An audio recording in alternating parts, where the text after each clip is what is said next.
What is up, guys? I am Daisho, and I am so excited to finally be bringing you Magic 2014 Duels of the Planeswalkers. And today I just got the game. I haven't done anything yet. I just changed some settings. But now what I'm going to do is I'm going to build Hunter's Strength. And this is a deck that I'm pretty excited about. Yeah, I don't need that. This is a deck that I'm pretty excited about. It's got a lot of cool cards in it, and I think that well, that's pretty cool. I'll just do it by cost for now. But I think that this deck is going to be pretty good, but it really depends on how you build it. So I unlocked all the cards. I think this is the first deck that you get, but I'm not sure. But anyway, I unlocked all the cards, and I'll show you how I want to build it, because I'm going to build it a little bit differently than I think most people. Most people are going to see a lot of really powerful cards, and they're just going to want to toss them all in the deck. But that's not how I'm going to run it. What I'm going to do is I'm going to build it very aggressively. A deck that really wants to just put a bunch of creatures out there and kill people with them, and not try and hold on and play some really powerful creatures, just early creatures that can get in for a lot of damage. So anything 6-drop or more, not going to be in the deck. These enlarges, not really good enough for me, I don't think, especially since this deck carries overruns. But let me just build it how I think it should be, and then I'll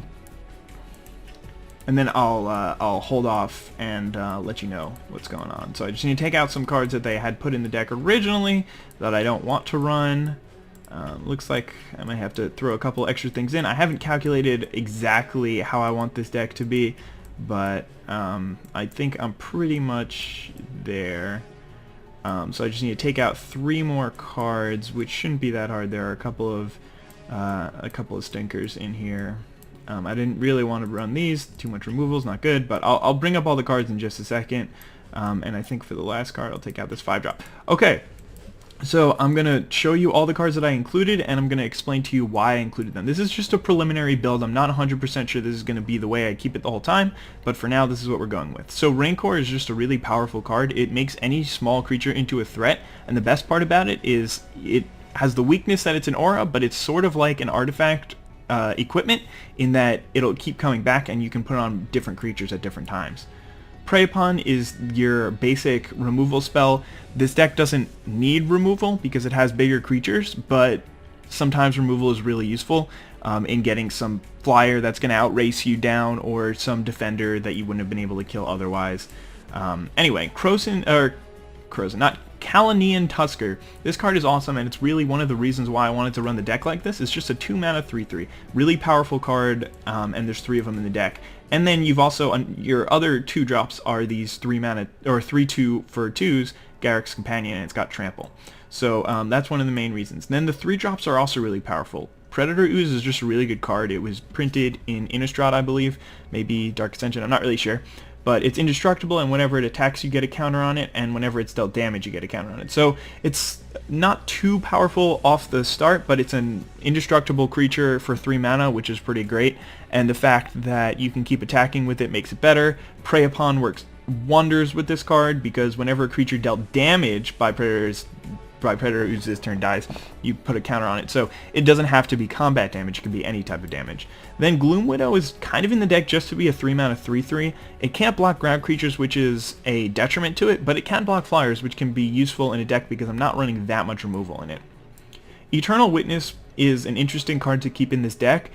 There's a bunch of auras in the deck, or not a bunch, but a decent amount, so you can just toss them on. Eternal Witness and becomes better. It's also another great creature to have if you have Overrun out, and since it gives you so much versatility when you play it, it'll get you a 2-for-1 every time.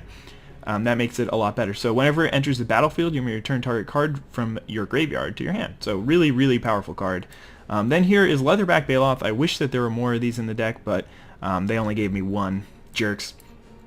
There's a couple of auras. Hexproof plus auras have always been good, and just putting out a 3-power creature on turn 3 that they can't deal with seems like a really good strategy against decks that don't have as many creatures, although I don't think this deck should have trouble against those. Anyway, Beastmaster Ascension, it's another overrun type card where you play this and you play a bunch of creatures, and then eventually it changes from a 3-mana do nothing enchantment to a 3-mana you win the game enchantment. So whenever a creature you control attacks, you can put a quest counter on it, and as long as it has 7 or more quest counters, your creatures get +5/+5. Not sure if this card's going to make it in it for the long haul, but we'll see.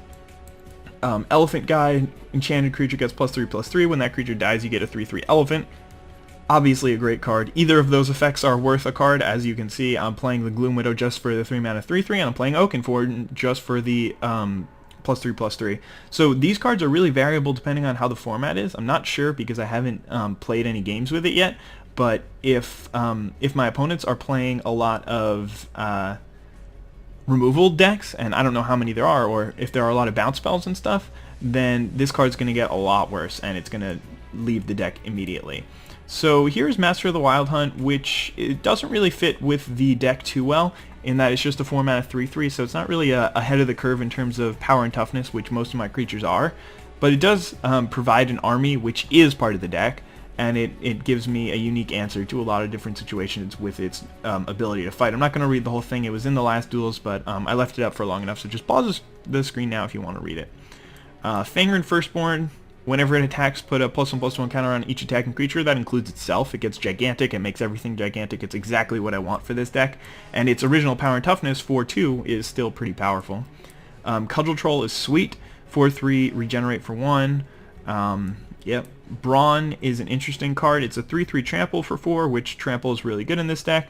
And as long as it's in the graveyard, and I control a forest, so basically as long as it's in the graveyard, then my creatures get trample. So if they ever kill it, then it still benefits me.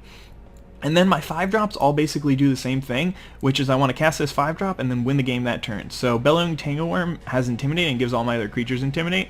For those of you who don't know, Intimidate is basically reads, this creature cannot be blocked except by a creature that shares a color with it or an artifact creature. So in this case, all of my creatures will say will only be able to block by green creatures or artifact creatures, so it'll make them really, really hard to block against most decks. And then these 4 cards are basically the same thing. Overwhelming Stampede, until end of turn, creature you control get +X/+X and gain trample, where +X/+X is where X is the greatest power among creatures you control. So it's going to basically be +3/+3, +4/+4, because that's the majority of the things that I'm running are 3 power.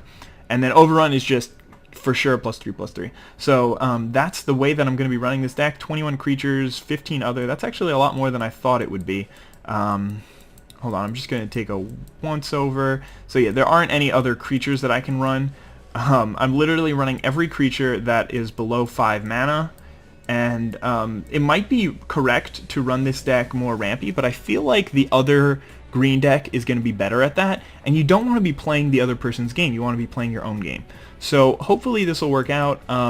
Maybe eventually in the future I'll give you an alternate way to run this deck, and perhaps I'll even combine the two, and that will be the best way to run the deck. But for now I'm going to start with this way. Usually just being aggressive and just presenting your opponents with threats is really good at the beginning of the game. So I'm going to start with this. Hopefully it'll go well, and I'll see you guys soon. Have a nice day.